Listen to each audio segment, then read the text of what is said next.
بسم الله والد بوك أنا أخريني وكسبت تاريخ ذا إسلامك قارة أمريكا أيا وحن كو أركي قصير أورنتي إتابتي والد والبو صوماليات وقربها إلمكو كورينينا إنو والد وحن أخريني دادكي مسلمين تاها إلا كيني ماشا أدون سيغا لو كين قار كمدا عرورتوذو كوي دالين وكوي أووغا إيا أييدا ويهين أيا بوغان قرية مركا وحي كو قارين أويدا وحن حسوسنا أووغا إيو أييو أو إنتي isgarab istaagaan maad dhulka dhigta sijaayad baa laga wadaa u jeedsanaya east maalin walba 5 jeer odhanaya hadalla ay ka mid yihiin ashhadu gamanna oo anigu aan aaminsanahay inay ka wadaan ashhadu anna muhammadar rasuulullah qisadan waxaan u sheegayaa u fiirso wiilka iyo gabadhan qoraya buugga ma aha muslimiin iyagu laakiin waxay ka sheekaynayaan inay xusuustaan awoowe iyo ayeeyo oo markaa sijaayad intay isgarab dhigtaan east bariga u jeedsanaya qibladay ka wadaan oo garab taagano wax akhrinaya waxay akhrinayeen waxaan ka xusuusanaa bay leeyihiin ashhadu gamanna saasoo qorin runtii markaan diyaarinayay koorsadan ku saabsan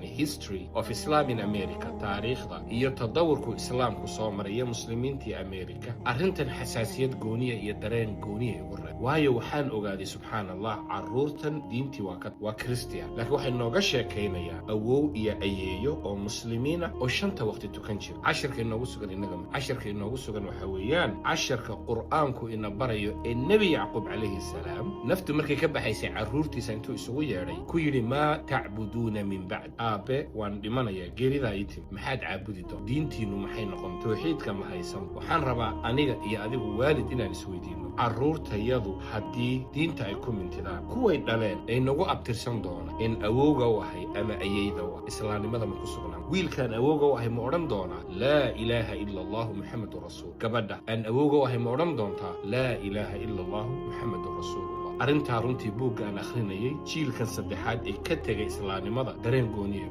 walwalna way ugu reeb waana dareenka iyo walwalku oo xambaarsanaa nebi yacquub ee caruurtiisa uu ku lahaa aayaddu say tilmaamaysay am kuntum shuhadaa id xadara yacquub almowt id qaala libaniihi maa tacbuduuna bacd markay geerida u timid nebi yacquub ee caruurtiisa intuu isugu yeedhay isagoo dhexda ugu jiroo dhimanaya hareerahay ka fadhiyaan su-aashaa weydiiyey aabe waan dhimanayaa maxaad caabudi doonta caruurtu la hadlayo nebi yuusuf baa ku jiro wiilkiisa caruurtu la hadlayo nebi baa dhaloo nebi yacquuba caruurtu la hadlayo awowgood iyo awowgoodii kale nebiye ahayna wadooda garanaysa waa kuwa odhanaya nacbudu ilaahak wa ilaaha aabaa'ika ibraahiima wa ismaaciila wa isxaaqa ilaahun waahid wa naxnu lahu muslimuun aabe waddadaad nooga tagtay ee islaamnimada ahaa ee adiga iyo aabbayaashayadii hore awoyaashii ay ku taagnaayeen ayaanu ku taagnaan doon qisadaasaan rabay bal inaan ku baraarugno ilaahay subxaanahu wa tacaala caruurteenna iyo tafiirteennoo dhan ilaahay waxaanu weydiisanay inuu ka ilaaliyo wax john iyo michael la yidhaah oy dhammaan noqdaan dadka nagu abtirsan doona adduunka kolkaanu ka tagno dad qadiyadda islaamnimada laabta ku qaatay oo calanka tawxiidka mar walba wada in shaa allahu tacaala asalaamu calaykum waraxmatullah